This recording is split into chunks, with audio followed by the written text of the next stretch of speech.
Nikola Jokic's story does not begin with spectacle. It begins with stillness. Before the MVP trophies, before the championship parade, before analysts tried to redefine what a center could be, there was simply a quiet teenager in somber Serbia who understood the geometry of basketball in a way that felt older than his years. He did not move like a prodigy. He did not train like someone chasing headlines. He watched. He absorbed. He processed. And in that processing, something rare was forming. Growing up in Serbia, basketball was not a glamorous escape. It was culture. It was structure. It was community. Jokic was not raised on highlight tapes or viral fame. He was raised in a town where discipline mattered more than applause. As a child, he was not particularly fast, nor was he sculpted in the way scouts typically prefer. He loved horses as much as he loved basketball. He lived without urgency about becoming famous. That absence of urgency would later become one of his greatest strengths. He was allowed to develop without the distortion of hype. Early coaches recognized something unusual. Jokic saw passing lanes before they opened. He anticipated rotations before defenders committed.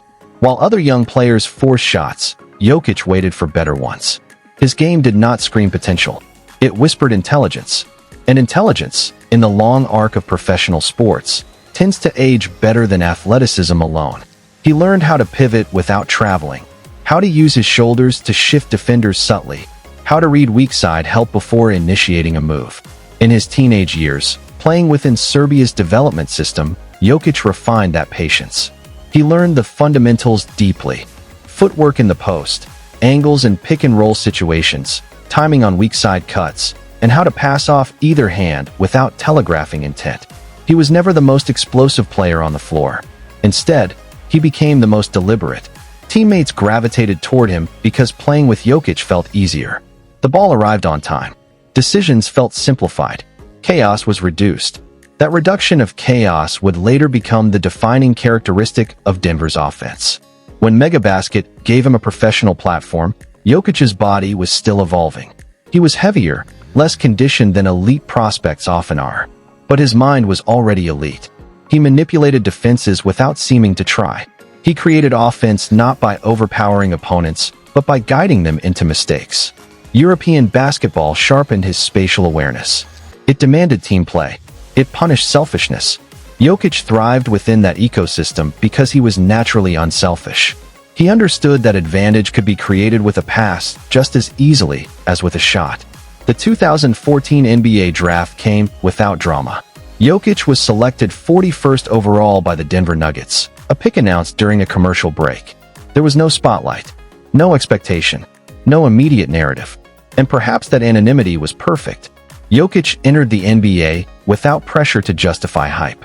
He arrived free to build, free to learn, free to fail quietly. Denver did not rush him into superstardom. His early seasons were incremental. Coaches learned quickly that the offense flowed better when the ball touched his hands. He passed from angles that did not look natural. He threw no-look assists that were not for show, but for efficiency. Defenders who underestimated him paid for it.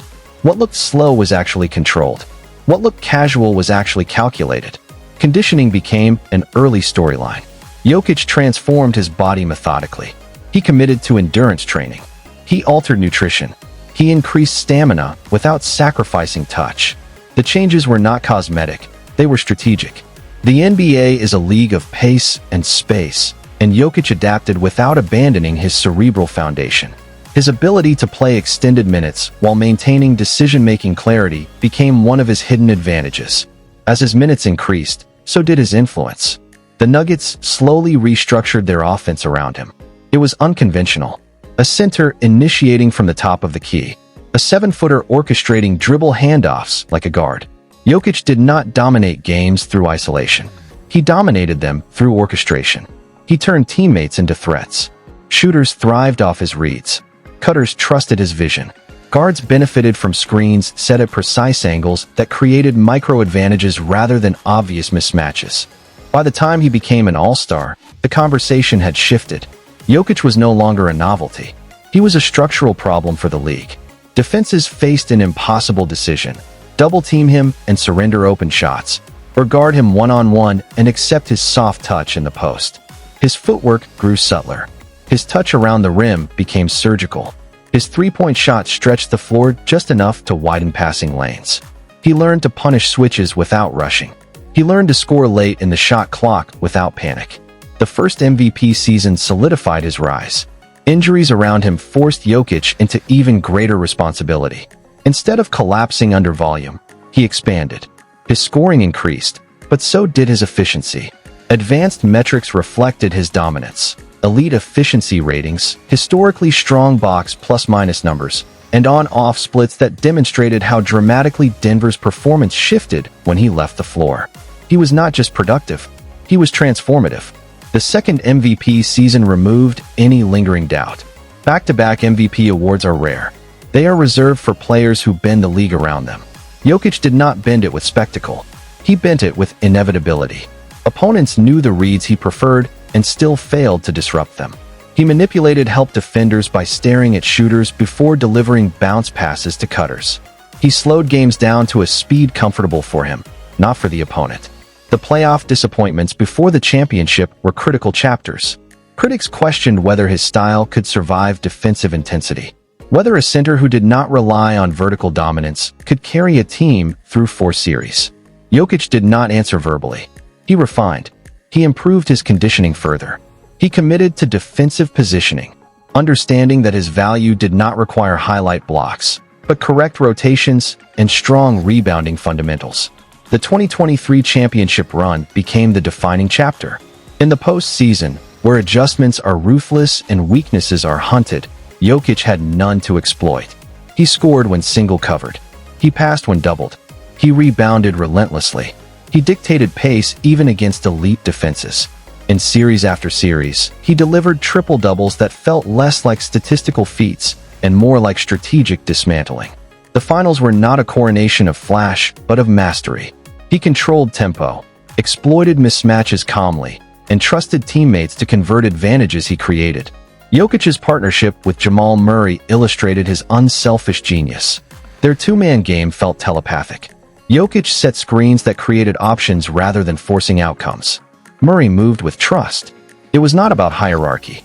It was about harmony. And harmony wins championships. Denver's spacing, cutting, and timing functioned as extensions of Jokic's processing speed. Defensively, Jokic's impact is often misunderstood. He does not leap out of the gym for blocks. He positions early. He anticipates passes. He secures rebounds that end possessions definitively. His hands are active in passing lanes. His communication directs teammates. Defense for Jokic is not about intimidation. It is about control and conclusion. Off the court, Jokic remains unchanged. He avoids celebrity theatrics. He returns to Serbia in the off-season. He spends time with family. He races horses. Fame appears to orbit him rather than define him. That detachment keeps his game grounded. He plays because he loves the craft, not the attention. Teammates describe him as humorous but demanding, lighthearted but precise. He expects execution because he values clarity. Financially, Jokic's success reflects his dominance.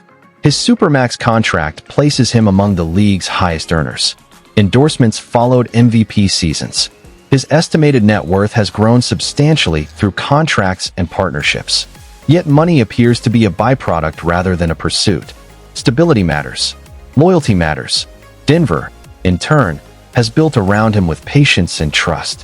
What makes Jokic historically significant is not just production. It is paradigm shift. For decades, centers were expected to anchor defenses and score inside. Jokic redefined the position as an offensive hub. He proved that vision can be more devastating than verticality.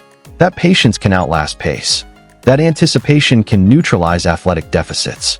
Young players now study passing angles from the post differently because of him. As his prime continues, Jokic stands as one of the most unique superstars the NBA has ever seen. He does not fit archetypes. He dismantles them. He is not the fastest, not the highest jumper, not the loudest voice.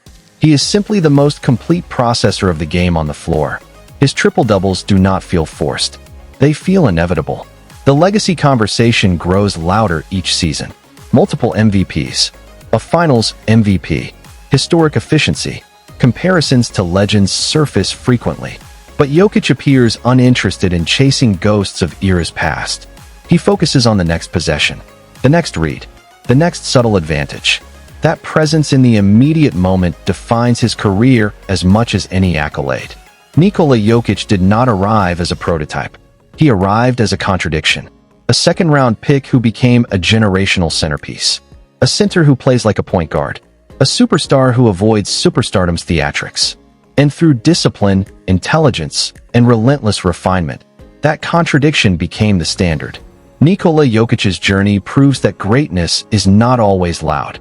Sometimes it arrives in the form of patience, in the form of vision, in the form of a player who sees the game 3 steps ahead and refuses to rush the 4th.